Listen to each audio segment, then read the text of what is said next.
welcome to Banging On with Bevan. Banging on with Bevan. Yeah. Yeah, how you going, Bevan? I like the sound of that. So, I have been known to bang on occasionally. Have you? Mm. You like to tell a story? Yes, I think I like a bit of a gas bag, the same as anyone else. So where should we start? Beginning, but was Okay, always a good start. When were you born? Where? When? And where? I was born on the 31st of August 1937 in Moora Hospital. Now, Moora is a country town 120 miles north of Perth. Mm-hmm. And did you live there for very long? No, my recollection is that we lived on a farm close to Moora. I think it might have been a place called Coogin, and my father was a farmhand, and we all lived on the farm until Australia got involved in the Second World War, and he joined the Air Force. It would have been about 1940 or 1941 or thereabouts, and the family moved to Perth. That is, Mum and the 4 children. My brothers John and Bobby, and my elder sister Maureen. What was your dad's name? Jack. And your mum's? Ellen, or known as Ellie. And she was a Thompson? No, she was a Thompson, yes. Yep. And they were a farming family that were in that Moora district. Yep. So where did you go to school then? Initially, my first recollection of going to school was at St. Columba's in South Perth. Although I do have some vague recollections of prior to that of being at a school somewhere in Perth, and I can remember we used to have to train. The only thing I really remember is that we had sort of gas masks and stuff, and they had practice air raids, and we'd be sitting in school. And was this in the 40s? Yes, and some sort of a siren would go, and we'd have to run out and get into a trench. Did you ever feel the threat that World War II was going to come to Perth? No, well, I was only I was too young to understand really what war was all about and what the possible repercussions of war would be. Yeah. So you had a couple of brothers that did fight in the war? No, brother were too young. I had several. Well, my father's side there was 8 boys, and so far as I know, all of them, one way or another, fought in the Second World War. And my father, he was in the Air Force, and he was posted to Darwin for the period of the war, the duration of the war, whereas some of my uncles, my father's brothers, fought in the island, in New Guinea and so forth. In fact, 2 of them actually were killed in the war. I never met these people. I have no recollection of them at all. There was Uncle Mal and Uncle Joe. Apparently they both succumbed to war injuries and killed. Well, I think Mal was killed in Borneo, in the jungles there, and the other guy, Joe, I think he died from wounds he sustained in New Guinea. So growing up in around South Perth, who did you hang out with? Well, mostly kids from school I met at school. Initially I went to the Sisters of St. Joseph at St. Columba's, until grade 4, I think it was, and then I went to the Christian Brothers at St. Pat's in East Perth. I can recall those days fairly vividly. That would be in the late 40s, and St. Pat's was located, as I said, in East Perth, and it was, in those days, East Perth was a virtual slum. There were factories and slums, and that was it. And it was a pretty tough school, and it was a pretty tough initiation for a little kid from South Perth. I remember my first day at school at St. Pat's, and I would have been about 8 or 9, I suppose, maybe, yeah. And I had a pair of shoes on, and I was somewhat derided and picked on for having shoes. Would you believe? You're a shoe boy, were you? Anyway, luckily for me at that point, when we lived in South Perth, there was a postman who was a semi-professional boxer, and he'd taken an interest in me, and I used to meet him at the front gate occasionally, and he used to give me all these tips and lessons on the art of boxing, and he encouraged me, and I had gone to what was then, in those days, I think it might still exist, the Police and Citizens Police Boys Club, and where you one of the things you learnt was how to box, and I was pretty keen, and at that stage I was going to Christian Brothers Highgate, and boxing was part of the sporting curriculum, and I always thought I was pretty good. Did you take it to the streets? Pardon? Did you take the scrap into the streets? No, I was never a scrapper, but I never backed down from a fight. And I was a skinny little kid, but I was a bit of a thrashing machine, and because I'd learnt to throw punches properly, like you didn't flail like a girl, you punched straight, and you always went for the nose, and even the biggest bully, as soon as you whacked them on the nose and drew blood, that was the end of it.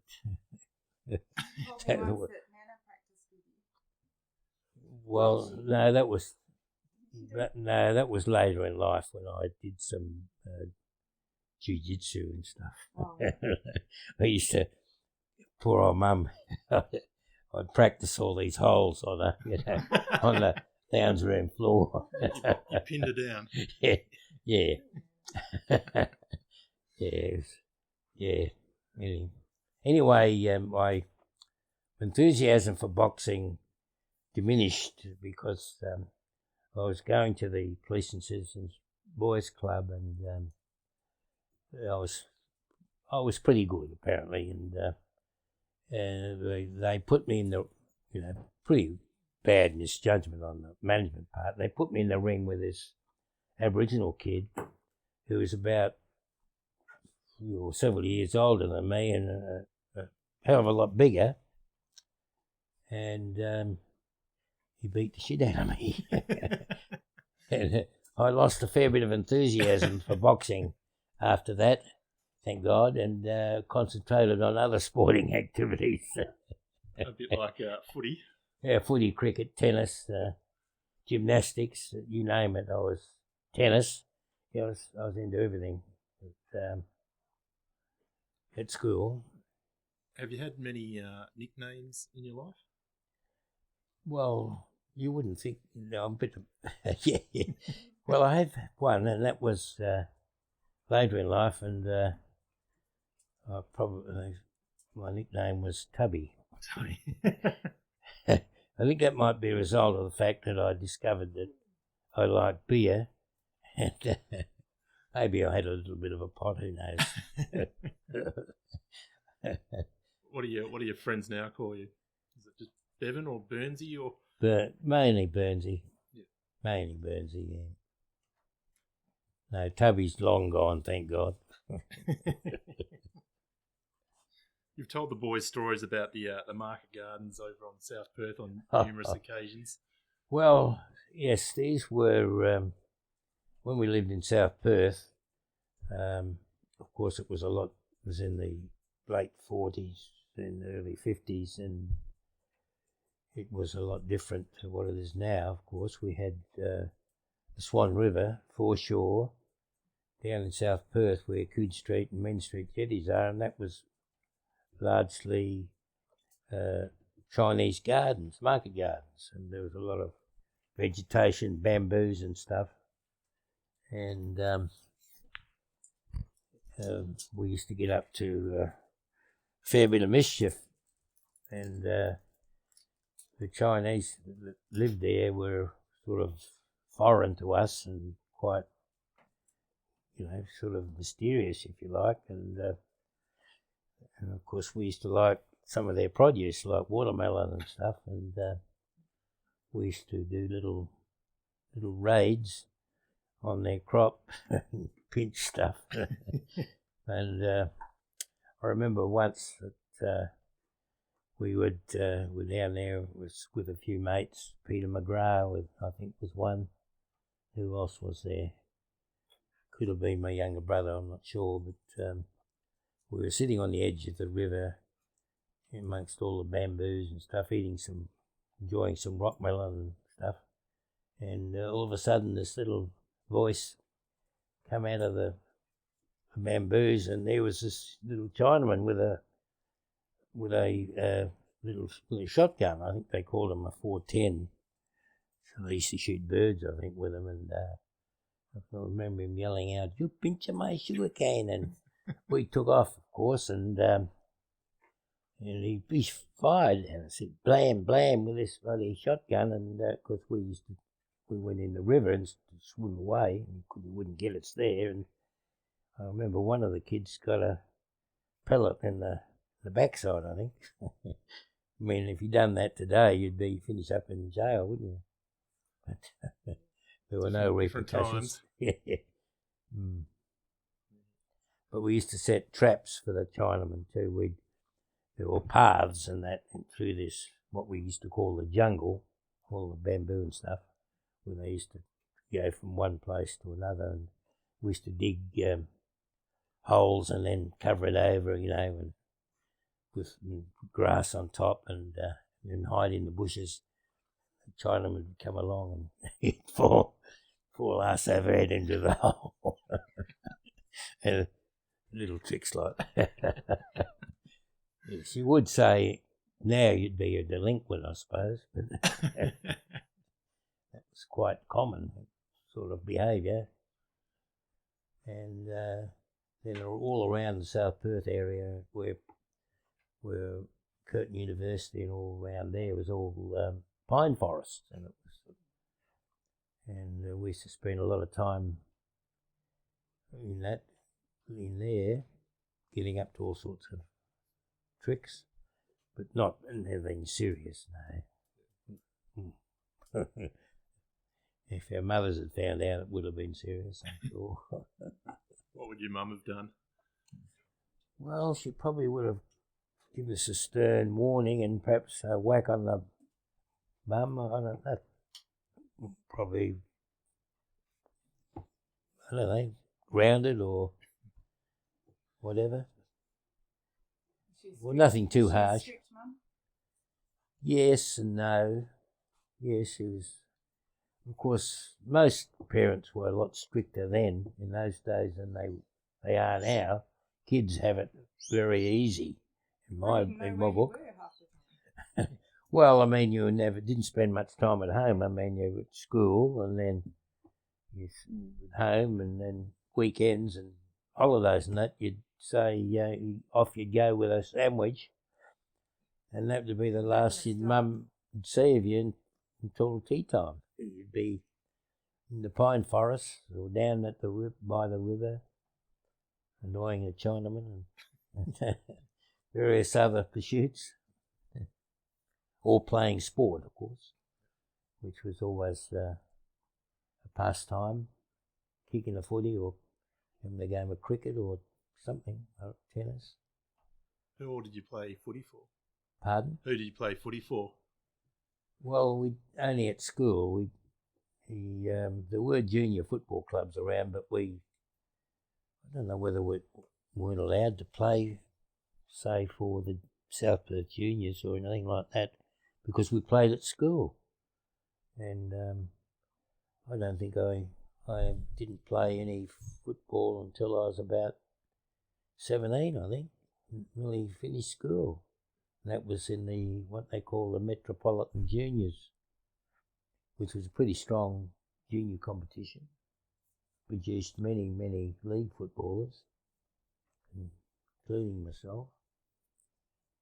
And in actual fact, I was privileged enough to be selected in a state Mets that went to Victoria in 1956, I think it was. And we were billeted with the Collingwood Football Club.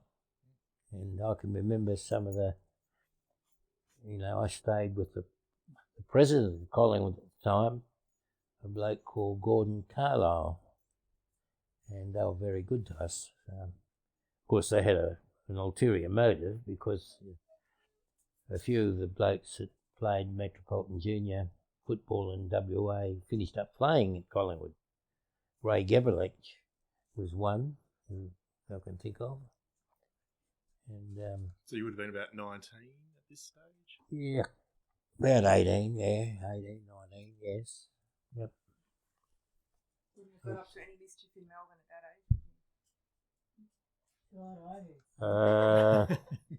age? Well, it's a bit hard to say, because one of my daughters is sitting here, and my wife as well, and my grandchildren. So a couple of grandkids. So I won't go into any detail. But you can use your own imagination. A group of 18 and 19-year-old boys let loose from Perth into Melbourne, which was another world Melbourne for us. Feel like a big city? Yes, exactly. Made Perth look like a little country town. Probably was in the 50s. Yes, it was. And so when did you start playing league? Was that a couple of years after that, or around that time? Yeah, well, I came back from that trip, and I think I went into national service in the Air Force at Pierce, and that would have been 1957, I think it was. Yeah, well, it was 6 months holiday. I mean, we went into nationals and at Pierce Air Base, and we were only in there a couple of weeks when the government announced that they were going to cut out national service for the Air Force and the Navy. And we sort of, although we did basic training and learnt how to use weaponry and, blow, mortars and machine guns and all that sort of stuff, it was like a bit of a holiday, really. It was sort of like 9 to 5, 5 days a week, and every weekend, you were off, How long was national? And of course, the commander, what was his name? A squadron leader, yes. I can't think of his name, but he was a football mad. This bloke was a Victorian, and of course I played for the RAF side, and was one of their better players, and I've got to say, I got away with murder. But we won't go into any detail on that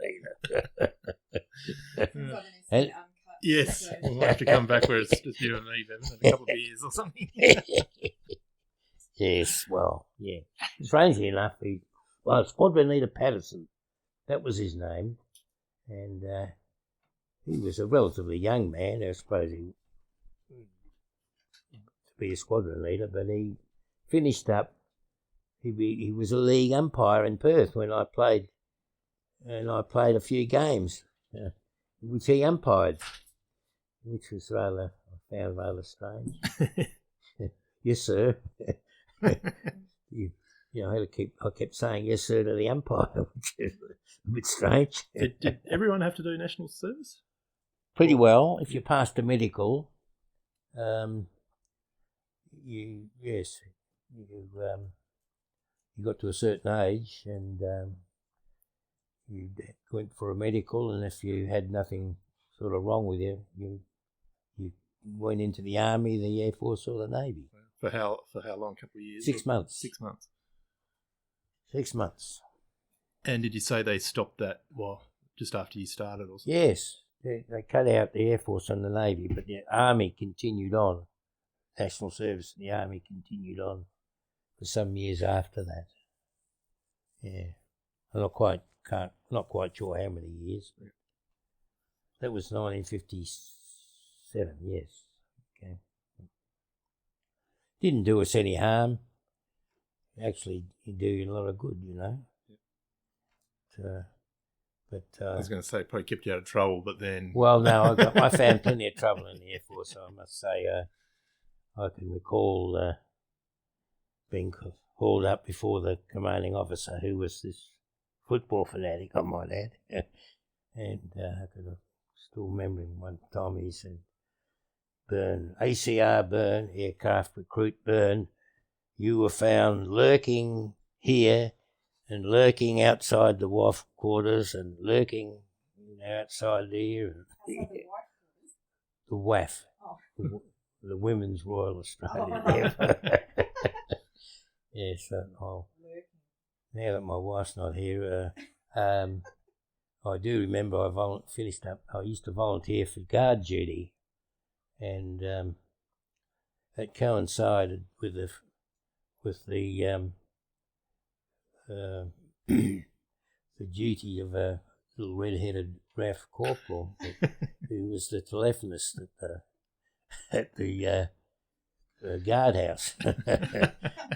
And I can remember, Friday we'd get stood down and everyone would rush off to Perth, of course.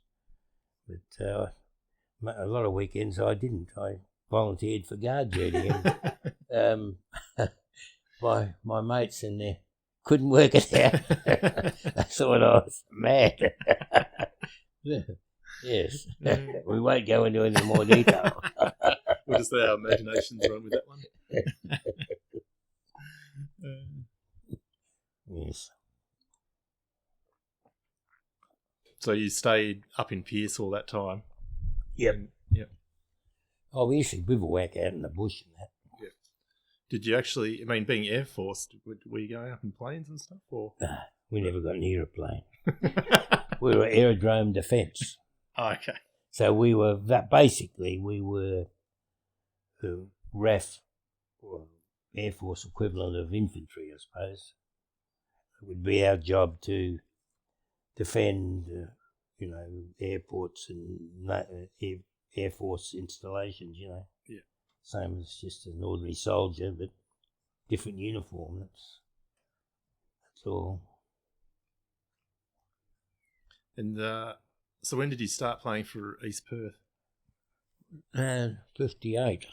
So it's all still very close together all this time period? Well, those of you that are left from I only had 4 years at East Perth, and I was lucky enough to play.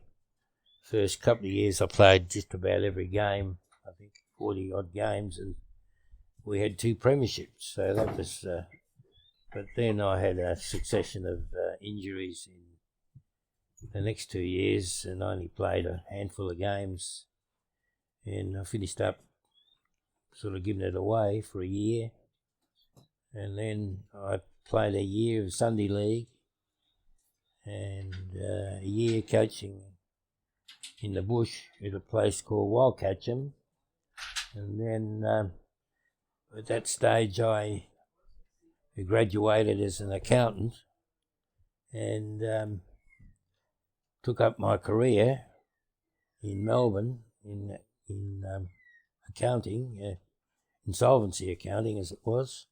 I didn't actually And that was the realise end of that's what footy. you were an accountant. Pardon? I didn't actually realise you were an accountant. Yes, yes. I graduated in 64, I think. Yeah. I had 5 years part-time study. Yep. Perth Tech. Yeah. Were you with Mum when you went to Melbourne? Was that before? No, we were married here and went to Melbourne. Oh, so it was just that. Yes, I got married in 60. Oh, gee. In early mid-60s sometime. Yeah.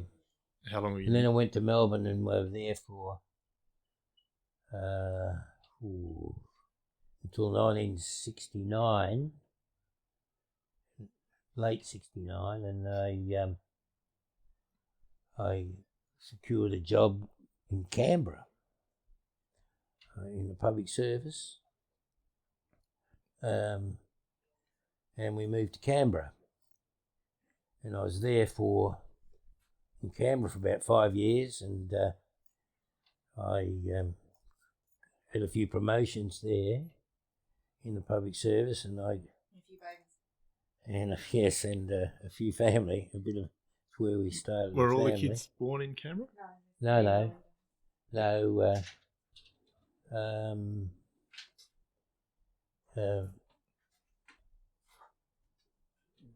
You think Louise was born in 1967, I think.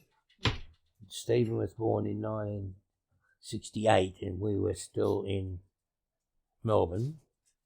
And of course, my brother John, he lived in Melbourne at the same time, and we lived fairly close together, and we socialised a lot between him and his family and my family, much to the chagrin of Anne, John's wife, sometimes, because we used to get on the terps a bit. And then you were, so that was Melbourne though, right? Yeah, Melbourne, and then 69, sorry, yes, I'm getting ahead of it, 69 or late 69, I went to Canberra and was there till 1975.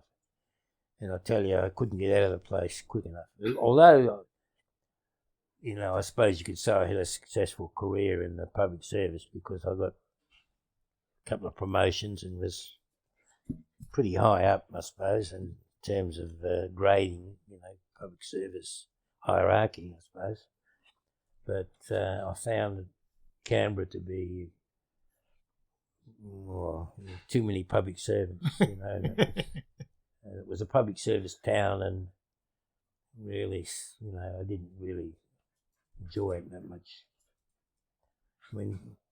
Although I did get to see just about every part of Australia at government expense when I was working out of Canberra, because I was initially I was in the Department of Prime Minister and Cabinet, and then when the Whitlam government came in 1972, I think it was,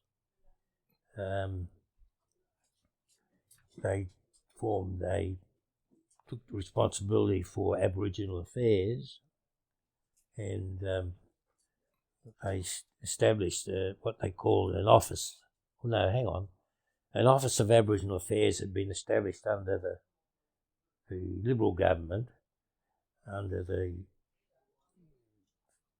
who was it now? It's Nugget Coombs, famous economist and banker, Dr. H.C. Coombs, and then when the Labor government came in 1972, the Labor government formed a Department of Aboriginal Affairs and assumed responsibility for Aboriginal affairs in Australia, and that meant, sort of taking over all these administrations around the 7 states and territories where they had little.